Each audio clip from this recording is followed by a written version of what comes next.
Swish. Pew.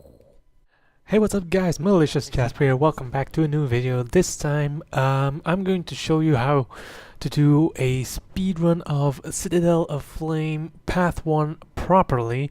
But before I start, you might notice that the text and the audio of the game will be in French because I'm practicing my French a little bit. It's been years since I got any French, so it's time to refresh it a little bit. So this time I am playing with my guildies once again, but the group is a little bit better. As you can see, 2 warriors, a guardian, an engineer, and an elementalist. So path 1, you enter CoF, you go through the dialogue, you choose the first path, and then you wait here at the gate for the dialogue to end and the dungeon to begin. So as soon as the gate opens, you're gonna get hit by a lot of area of effect attacks because of the turrets, the Flame Legion turrets. So I would suggest you take them out first because the turrets are a lot weaker compared to the elite char, the 2 elite char that are also standing behind that door. But even, I mean, if you coordinate your attacks pretty decently, it's pretty easy to do. So quick start over here. And then you just run downstairs and you got this Char Slave Master, and he will turn hostile, and he will summon an I think a champion. What's it called? Champion effigy, if I'm not mistaken. I'm not sure, but I would suggest focusing your energy on this slaver, because if I'm not mistaken, when you kill the slaver, the effigy will die as well. And after you kill him, you get a nice little chest, so don't forget to take your reward. I'm switching between longbow and hammer because I like longbow and I like hammer. Hammer is pretty decent. You get knockdown, interrupt, stun with your adrenaline skill, and you get burning with the longbow, and of course you can attack from a distance. So when you lost quite a bit of health, when I lose quite a bit of health, I can go back a little bit and attack from a distance. Like I said, the effigy dies. There is a I think there is a dialogue over here. Just skip it, run straight for the gate, and you'll soon come to the bridge, which you will have to cross. So you can see all these enemies here. Usually you think by yourself, oh, okay, I have to attack them. You don't need to kill them. Same here. Take the bridge from the Flame Legion. You don't have to do that. Just avoid them. Same here. Even with the turrets, you don't mind them, right? Don't mind them, just run straight past them. Make sure you don't get killed. So if you have any swiftness that you can cast on yourself or your allies or anything like that, just cast it before running through, because they can do quite a bit of damage. Now at this point you have to save a Iron Legion engineer who built the steering effigy, which is the end boss. Now you can see these enemies, the summoner shaman thingies, I don't know what they're called.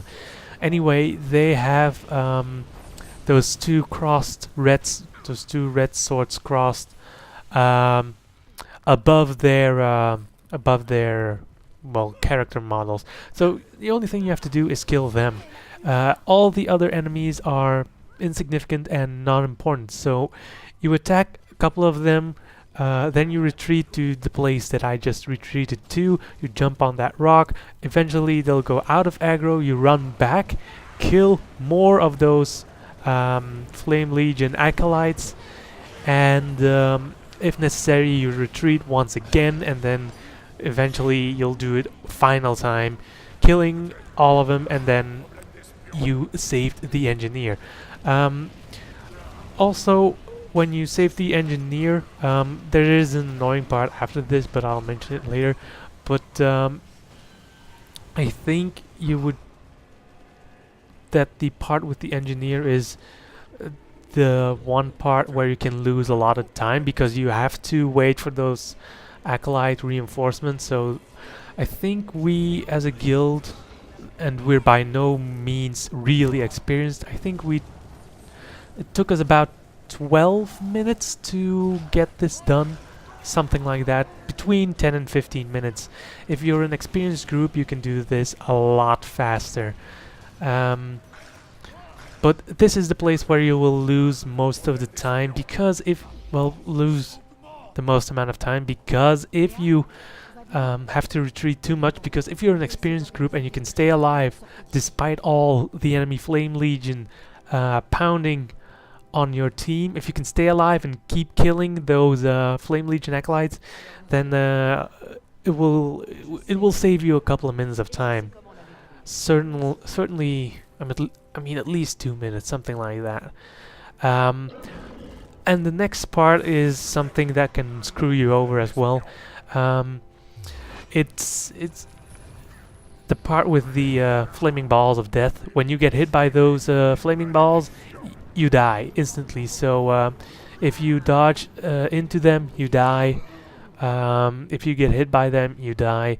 And 3 people need to make it across there in a certain amount of time and place one of the flames that you take before running through.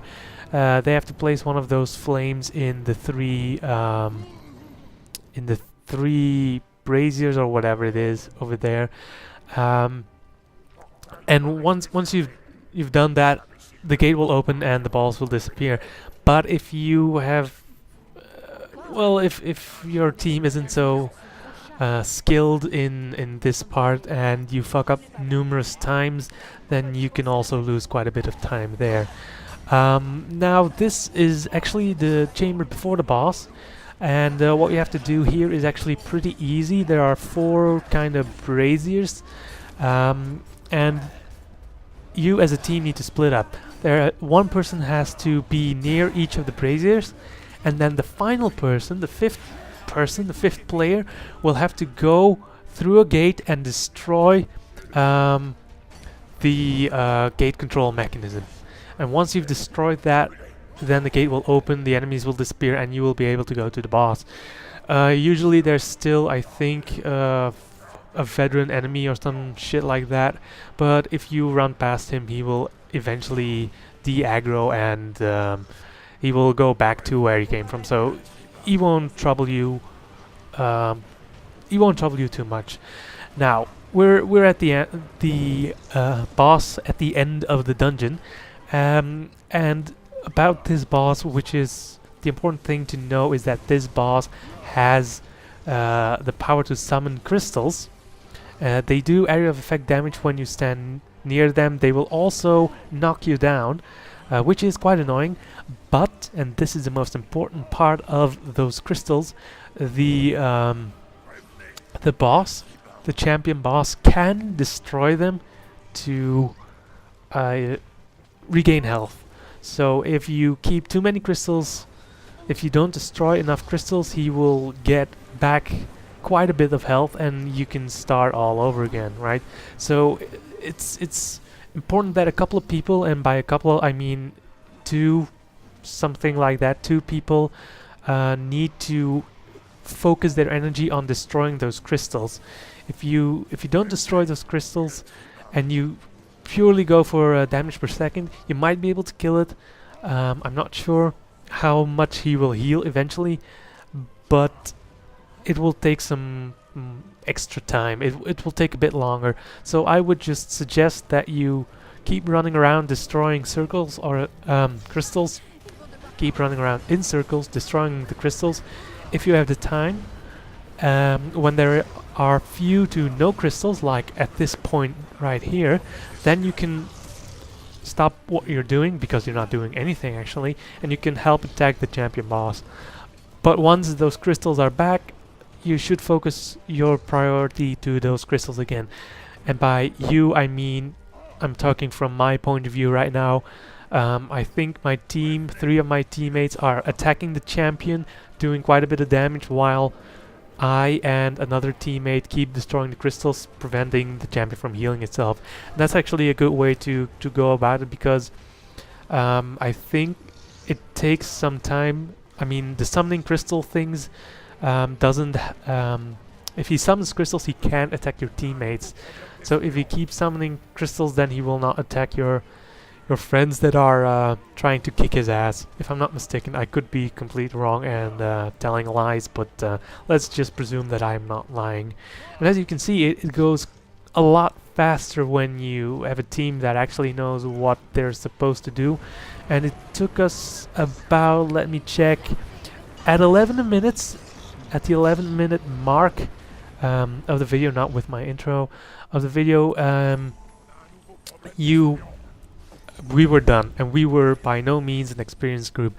Also, rewards pretty solid. You get 1 gold for completing the dungeon, 60 char carving things, flame legion or flame carvings, I don't know what it's called. The dungeon token for Citadel Flames. So it's pretty, I mean, pretty easy money, because it only takes you about 10 minutes for a quite experienced group. You get some bosses that you need to kill, and you can get, you know, exotics and all that crap. So really easy. I would suggest, if you need money, if you have a guild, do this, and I will see you guys next time. Peace out.